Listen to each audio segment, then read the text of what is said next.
Shalom semua, apa kabarnya hari ini? Semoga pada baik-baik aja ya. Welcome back to Iktus Digital Service. Pada minggu ini, kita masih ada dalam tema besar, yaitu Acceptance Caring Each Other. Nah, Acceptance Caring Each Other yang dibahas di Iktus Community ini bukan hanya sekedar menerima diri, lalu kita nggak bikin apa-apa ya. Melainkan kita menerima kekurangan kita juga menerima kelebihan kita, dan kita memproses itu semua dan menguasai itu semua, kedua-duanya. Lalu tentang kepedulian, di sini kita akan membahas mengenai kepedulian yang peduli terhadap siapapun dan kapanpun tanpa melihat adanya untung atau rugi dari tindakan tersebut. Hari ini kita akan dilayani oleh teman kita, yaitu Stephanie Rombot, yang membahas tentang apakah depresi sama dengan dosa. Nah, sebelum mulai ke sharing kita, aku juga mau ngasih tahu nih, kalau di Iktus Community itu kita punya berbagai konten lain selain dari Iktus Digital Service. Yaitu yang pertama, kita punya konten IDD atau Iktus Daily Devotion, yang mana Iktus Daily Devotion ini ditulis oleh mahasiswa Prodi Teologi STT Ekumene Jakarta. Kita juga punya konten lain, yaitu Iktus Webinar, yang mana webinar ini diadakan secara gratis dan juga diajarkan setiap bulannya. Webinar ini bersifat umum loh, jadi kita bisa ngundang teman kita atau kita bisa ngajak keluarga kita untuk bergabung bersama di webinar Iktus ini. Ya, untuk info konten lebih lanjut kita bisa ngecek di description box di bawah, dan juga kita bisa cek lewat IG kita, yaitu iktus.community. Sekali lagi aku ucapkan welcome back to Iktus Digital Service. Selamat beribadah, Tuhan Yesus memberkati.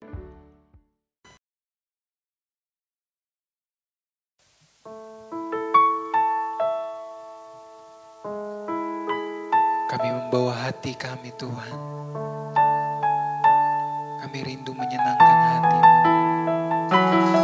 melalui penyembahan kami, Tuhan Yesus. Penyembahan yang lahir dari hati kami yang mengasihi Engkau. Bersama-sama kita katakan, hari-hari hidup datang dan berlalu, bagaikan deret awan yang ditiup angin. Hatiku bertanya, Kau berikan jawabnya. Mengapa aku di sini di kembara dunia?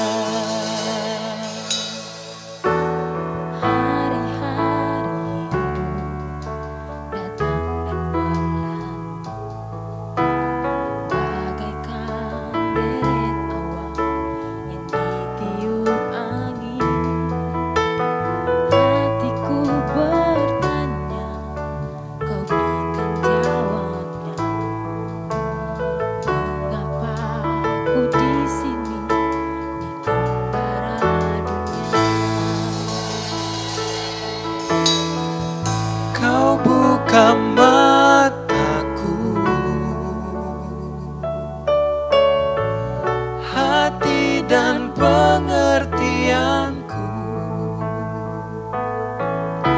Hidup ini untuk mengabdi bagimu di singkat hariku. Kaulah tujuanku, indah kerajaan-Mu. Di ujung jalanku nampak matahari kehidupan yang tak pernah terbenam.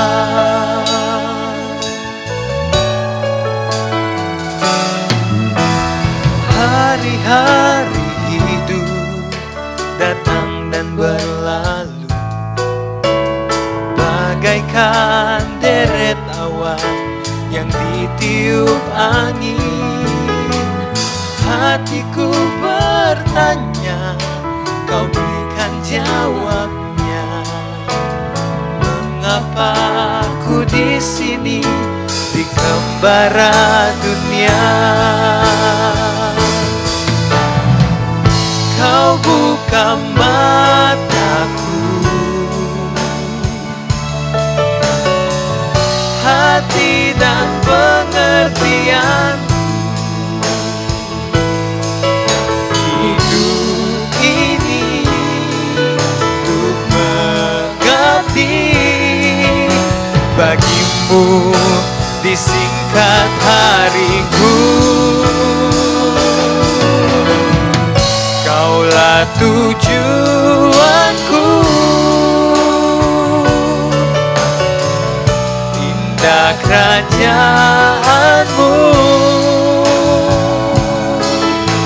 Di ujung jalanku nampak matahari kehidupan yang tak pernah terbenam. Kau buka mataku, hati dan pengertianku. Hidup ini untuk mengabdi bagimu, disingkat hariku. Kaulah tujuanku, indah kerajaanmu. Di ujung jalanku nampak matahari kehidupan yang tak pernah terbenam. Di ujung jalanku nampak matahari kehidupan yang tak pernah terbenam.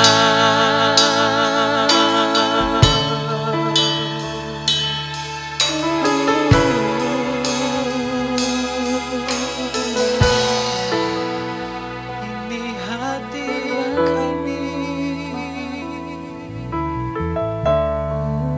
kami mau senangkan hatimu, Tuhan. Sepanjang hidup kami,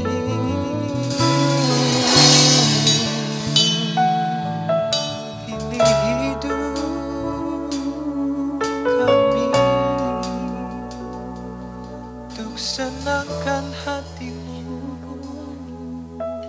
Tuhan.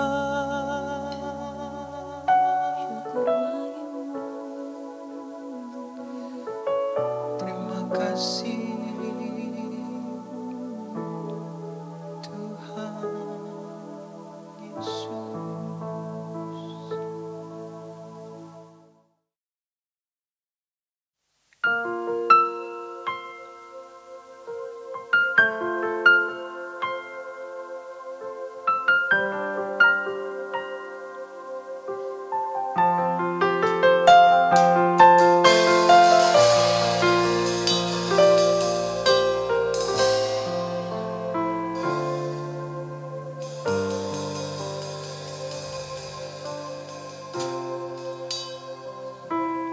Percaya kepadamu, walau ku tak mengerti,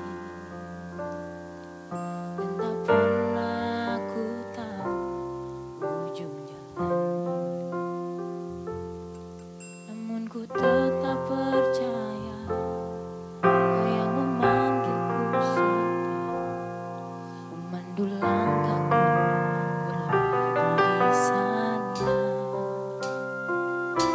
Seperti Abraham sahabatmu sampai akhir setia, dari jauh memandang negeri perjanjian. Kanaan surgawi permai, tanah air yang Kau janjikan, tempat pertemuan semua saleh Tuhan. Bawa aku ke sana,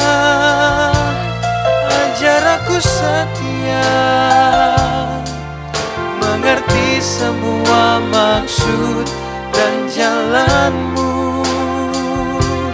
Tak ku ingini lagi indahnya dunia ini, karena ku yakin yang kau sediakan sempurna.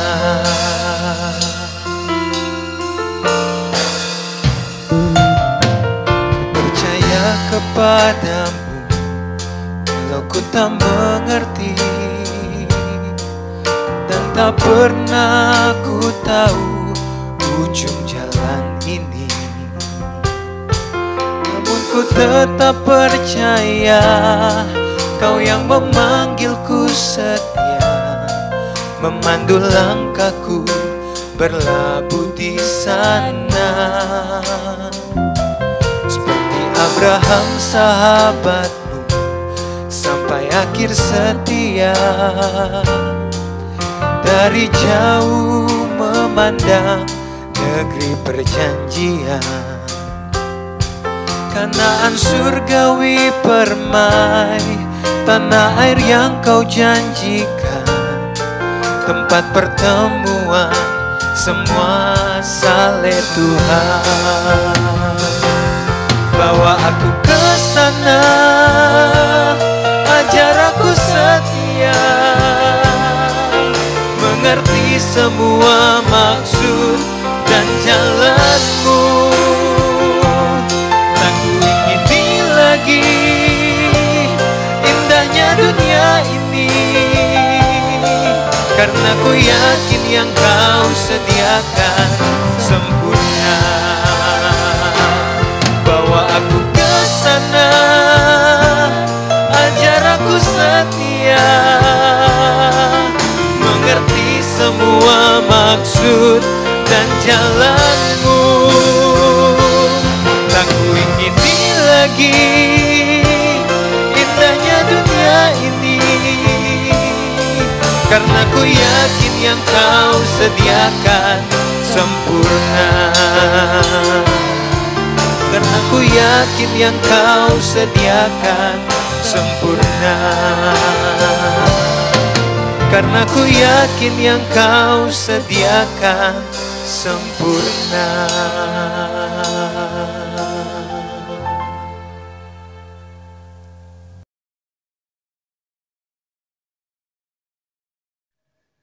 Shalom Sobat Iktus, dimanapun kalian berada, saya harap kalian semua dalam keadaan baik. Pada kesempatan kali ini saya akan membahas satu topik dari tema besar kita, yaitu apakah depresi itu adalah dosa? Oke, sebelum masuk lebih dalam lagi, mari kita bersatu dalam doa. Terima kasih Tuhan, terima kasih Bapa, kami boleh kembali berkumpul dalam Iktus Digital Service ini. Kiranya Kau memberkati setiap kami Tuhan, buka hati dan pikiran kami, layakkan kami untuk mendengarkan kebenaran firman-Mu. Pakai hamba-Mu ini Tuhan, biarlah hamba-Mu ini dapat berkata-kata seturut kehendak-Mu. Terima kasih, kami siap mendengarkan, haleluya, amin. Oke teman-teman semua, sebelum kita masuk mengenai apakah depresi itu merupakan sebuah dosa, saya akan mengajak teman-teman untuk kembali mengingat apa sih itu depresi, kemudian apa saja ciri-ciri seseorang yang mengalami depresi, dan cara-cara untuk menanggulangi atau menyembuhkan depresi tersebut. Oke teman-teman, depresi itu definisinya adalah gangguan mental yang menyangkut perasaan atau mood yang umumnya ditandai dengan perasaan kehilangan minat atau kesenangan, penurunan energi, perasaan bersalah atau rendah diri, sulit tidur atau nafsu makan yang berkurang, perasaan kelelahan dan kurang konsentrasi, kesedihan yang mendalam dan berkelanjutan sehingga mengganggu kegairahan hidup teman-teman. Nah, WHO juga menyatakan bahwa banyak masalah kesehatan mental yang muncul pada akhir masa kanak-kanak dan awal remaja. Data dari WHO menunjukkan bahwa depresi itu merupakan penyebab utama dari penyakit dan kecacatan yang dialami remaja dengan tindakan bunuh diri sebagai penyebab ketiga kematian terbesar. Dan ini merupakan kondisi yang serius teman-teman jika tidak segera mendapatkan penanganan. Lalu pertanyaannya, kenapa kebanyakan kasus depresi dialami oleh anak-anak remaja? Karena remaja itu digambarkan sebagai masa-masa yang mengalami kekacauan emosi, teman-teman. Maka dari itu, karena kekacauan emosi kita, makanya kita mudah sekali untuk mengalami yang namanya stres. Akhirnya karena stres itu kita ditekan, akhirnya kita masuk pada fase yang namanya depresi. Depresi pada masa remaja erat kaitannya dengan perjuangan mereka dalam perkembangan di masa transisi antara masa kanak-kanak ke dewasa. Nah, maka masa transisi ini keseluruhannya itu terdiri atas unsur sosial, biologis, psikologis, dan spiritual. Keempat unsur ini merupakan unsur holistik yang ada pada manusia. Akan tetapi, tidak semua remaja berhasil melalui perubahan-perubahan yang terjadi pada masa transisi dengan baik. Mereka akan diperhadapkan dengan berbagai peristiwa yang tidak mengenakan seperti kekecewaan dan sakit hati. Ketidaksiapan mental dan spiritual pada remaja untuk menghadapi berbagai persoalan hidup bisa menjadi salah satu faktor penyebab tingkat depresi di usia remaja yang menjadi semakin tinggi. Depresi pada remaja biasanya tidak terdiagnosis sejak awal dan baru terdiagnosis setelah mereka mengalami kesulitan serius di sekolah maupun kuliah pada saat menyesuaikan diri dengan teman sebayanya. Tingkat awal dari depresi ini ditandai dengan perasaan stres dan biasanya keadaan awal ini masih belum bisa terdeteksi oleh korban maupun orang-orang di sekitar sehingga berlanjut masuk pada fase depresi yang dikenal dengan gangguan kesehatan mental dan menjadi penyebab ketiga kematian terbesar pada remaja, yaitu dengan cara bunuh diri. Teman-teman, berdasarkan Diagnostic and Statistical Manual of Mental Disorder 5th edition, seseorang dikatakan depresi jika setidaknya selama 2 minggu mengalami minimal 5 dari 8 kriteria berikut yang akan saya sampaikan. Kriteria pertama yaitu adanya perasaan depresi yang muncul di sebagian besar waktu, bahkan hampir setiap hari. Contohnya, tidak mau bersosialisasi dan berinteraksi dengan teman-teman, sensitif dan mudah tersinggung, sering emosi dan menangis tanpa sebab. Nah, ini perasaan depresi yang muncul dalam sebagian besar waktu, bahkan hampir setiap hari. Kemudian yang kedua, adanya penurunan minat dari kesenangan di hampir sebagian besar kegiatan hampir setiap hari. Jadi adanya penurunan minat dan kesenangan. Misalnya contoh, tidak mau sekolah atau malas belajar dan mengerjakan tugas, tidak tertarik lagi untuk mengembangkan bakat atau talenta yang ada, tidak mau berpikir tentang cita-cita yang ingin digapai, dan masa bodoh dengan masa depannya. Nah, ini harus diperhatikan teman-teman. Jangan sampai kita yang sedang masa bodoh dengan masa depan kita ternyata sedang mengalami kemungkinan depresi. Kemudian yang ketiga, adanya perubahan berat badan atau nafsu makan yang signifikan. Jadi, contohnya nih, tidak memperdulikan makanan yang dimakan, bermanfaat atau tidak, sehat atau tidak tertarik lagi dengan yang namanya body goals atau bentuk tubuh yang ideal.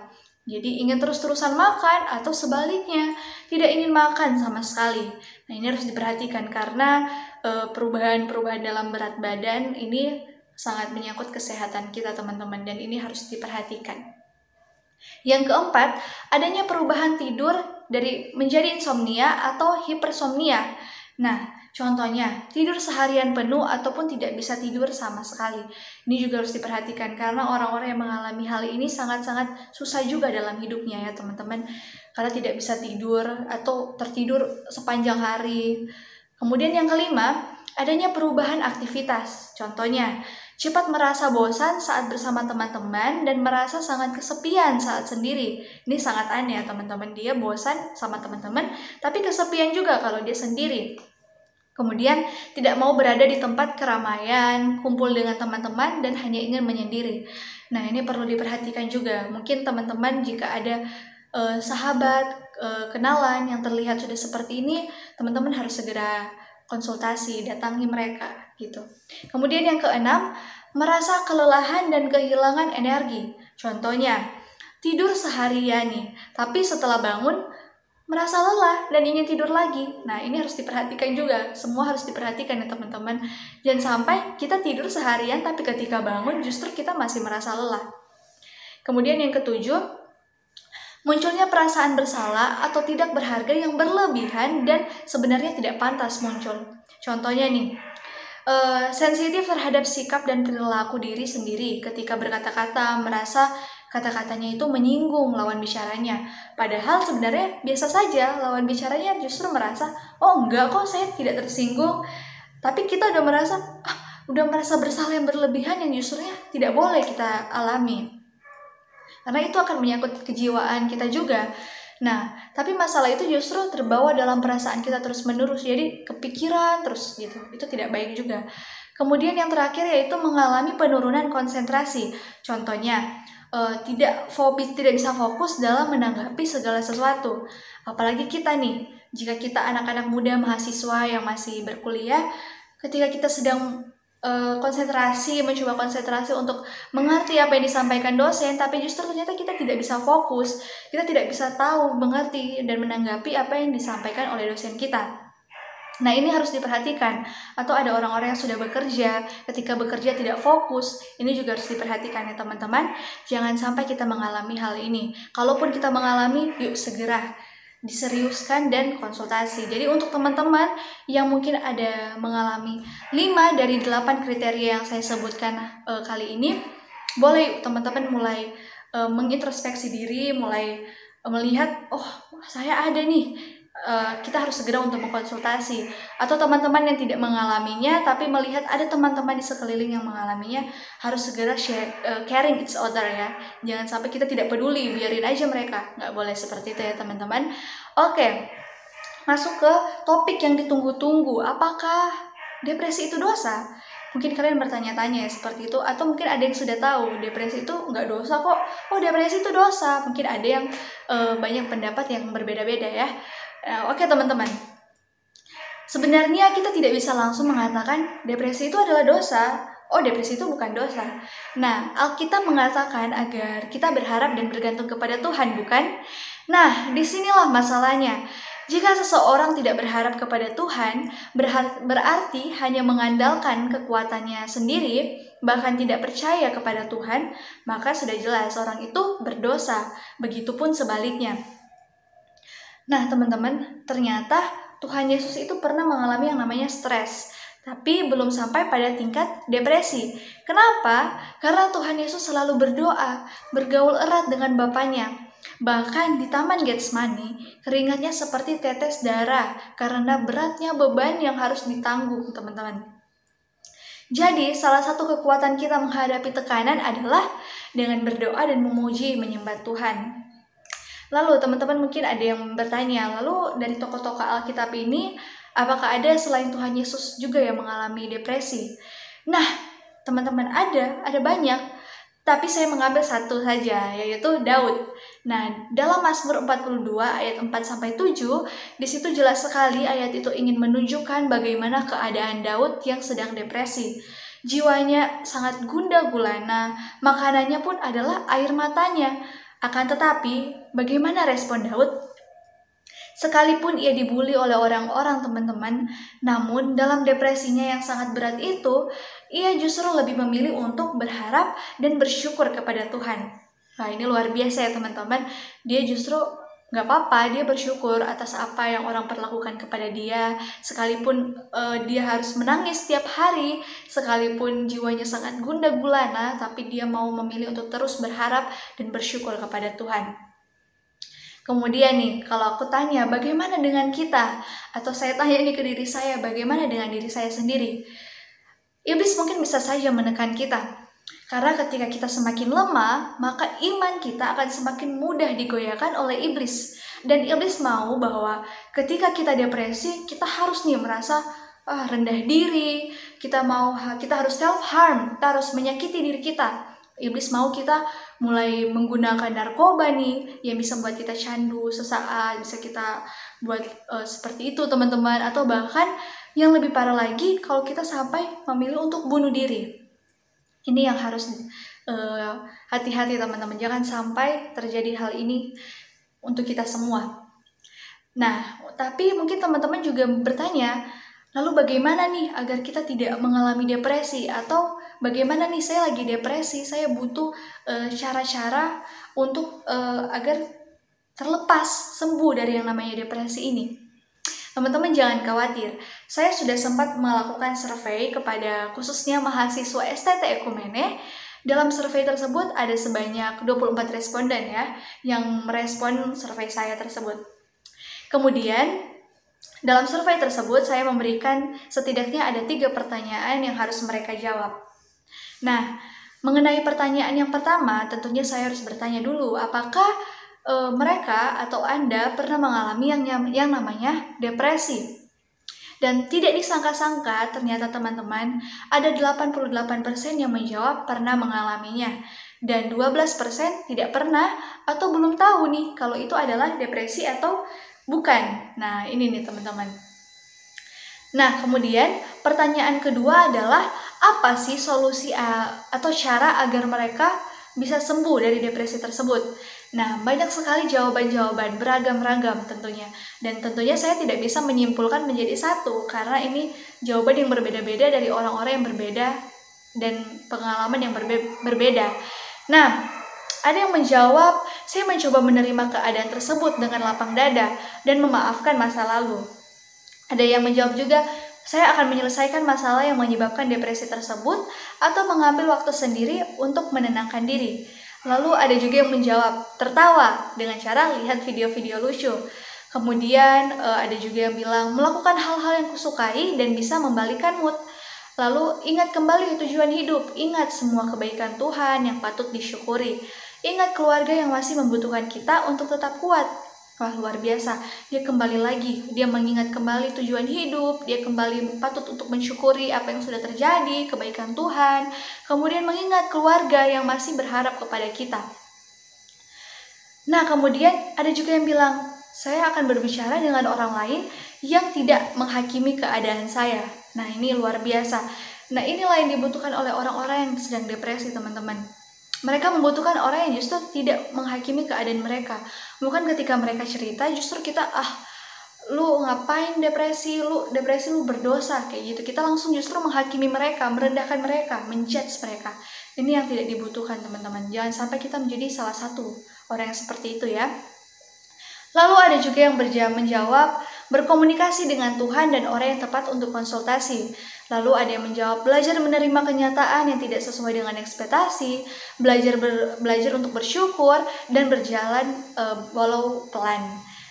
Lalu saya sempat salah fokus dengan jawaban yang menjawab self-harm. Wow, ternyata teman-teman, saya tidak tahu ya siapa para responden ini, siapa saja nama-nama mereka, orang-orangnya. Jadi saya sempat salah fokus dengan self-harm, yaitu menyakiti diri sendiri, teman-teman. Jadi dia melakukan cara atau solusi dalam menyembuhkan depresinya itu dengan melukai dirinya, teman-teman. Nah, ini harus diperhatikan ya teman-teman, kita sebagai teman-teman di sekelilingnya, karena kita mahasiswa STT Ekumene ini yang menjawab, kita harus memperhatikan, mulai mempedulikan, caring each other di sekeliling kita. Lalu ada juga yang menjawab, cerita ke orang yang aku percaya, lalu mendengarkan lagu, nangis, cerita ke psikiater. Ada juga yang menjawab, saya akan mendekatkan diri kepada Tuhan. Ada juga yang menjawab main game. Ada juga yang menjawab, saya akan bangkit untuk mencari pelarian, menghilangkan rasa depresi saya. Lalu ada juga yang bilang, saya akan rileks dengan berteriak. Wah, ini luar biasa, dia harus berteriak. Lalu ada juga yang menjawab, yaitu mengisi waktu dengan hal-hal yang positif. Kemudian ada juga yang bilang mencari bantuan untuk mencurahkan isi hati, atau bisa juga pergi ke psikolog. Lalu ada juga yang menjawab, cari sesuatu yang membuat happy, seperti hang out bareng teman, juga jangan dipendam katanya, karena itu sakit. Nah, dia bilang seperti itu, teman-teman. Nah, dan pertanyaan saya yang terakhir adalah, khusus untuk mereka yang menjawab tidak pernah mengalami depresi atau tidak tahu dia depresi, saya mencoba meminta solusi juga yang mereka tahu agar terhindar atau sembuh dari depresi. Nah, ada 2 jawaban. Yang pertama, always be chill and then hang out with friends. Intinya banyak-banyakin kegiatan yang membuat kita selalu merasa bahagia. Lalu yang kedua menjawab, menerima keberadaan hidup sebagai anak kerajaan Allah. Nah, maka dari itu teman-teman, Pada dasarnya depresi itu tidak akan menjadi sebuah dosa apabila kita merespon dengan benar. Dan respon yang benar adalah dengan kita berharap dan mengandalkan Tuhan. Ingat, Tuhan bilang dalam Injil Matius bahwa Ia adalah kelegaan. Maka dari itu, datanglah kepadanya ketika kamu sedang letih, lesu, dan berbeban berat. Karena Dia, sumber kelegaan, pasti akan memberikan kita ketenangan dan kedamaian. Nah, teman-teman, mungkin masalah boleh besar dalam kehidupan kita. Tapi ingat, kita punya Tuhan yang jauh lebih besar dari masalah kita. Jalani hidup dengan bersyukur dan bersukacita, maka kita pasti bisa melewati setiap musim hidup kita. Lalu ada satu ayat yang ingin saya sampaikan untuk kita semua dalam 1 Korintus 10 ayat 13, bahwa pencobaan atau masalah yang kita alami tidak melebihi kekuatan kita, karena Dia Tuhan setia dan adil. Maka jika Ia izinkan adanya masalah dalam hidup kita, Dia pasti akan memberikan jalan keluarnya, asalkan kita mengandalkannya. Saya punya closing statement untuk kita semua, yaitu bahwa depresi bukanlah sebuah aib atau dosa, melainkan depresi adalah salah satu dari banyaknya cara Tuhan dalam mendewasakan kerohanian kita. Akan tetapi, depresi akan menjadi sebuah dosa apabila kita merespon dengan cara yang salah, apalagi langsung mengambil tindakan yang tidak Tuhan kehendaki. Maka dari itu, pesan saya untuk kalian yang mendengarkan IDS hari ini, yuk perhatikan orang-orang di sekeliling kita. Mulailah menjadi seorang sahabat yang menaruh kasih setiap waktu. Dan terlebih, jadilah seorang saudara dalam kesukaran. Jangan menjudge dan menghakimi mereka yang mengalami depresi. Tetapi peluklah mereka, berilah mereka semangat. Terlebih, bantulah mereka untuk semakin bergaul erat dengan Tuhan. They need your help. You caring each others. Semangat untuk kita semua dan selamat menjadi sahabat dan saudara untuk orang-orang di sekeliling kita. Terima kasih, Tuhan Yesus memberkati. Mari kita bersatu dalam doa. Terima kasih Tuhan, kami boleh mendengarkan kebenaran firman-Mu. Ajarkan kami Tuhan untuk menjadi saudara dan sahabat bagi mereka yang sedang mengalami depresi Tuhan. Dan bagi kami yang sedang mengalami depresi, Tuhan tolong kami Bapa. Kami tahu ini bukan sebuah aib, ini bukan sebuah dosa, karena kami mau berharap kepada Tuhan. Jauhkan serangan-serangan iblis yang ingin menggoda kami untuk melakukan hal-hal yang tidak patut. Terima kasih Bapa. Kami serahkan aktivitas kami selanjutnya dalam tangan-Mu, biarlah kehendak-Mu yang jadi, jangan kehendak kami. Ampuni setiap salah dan dosa yang seringkali kami perbuat melawan cinta kasih-Mu, baik lewat pikiran, perkataan, maupun perbuatan, kami mohon ampun. Dalam nama Yesus, haleluya, amin. Terima kasih, Tuhan Yesus memberkati.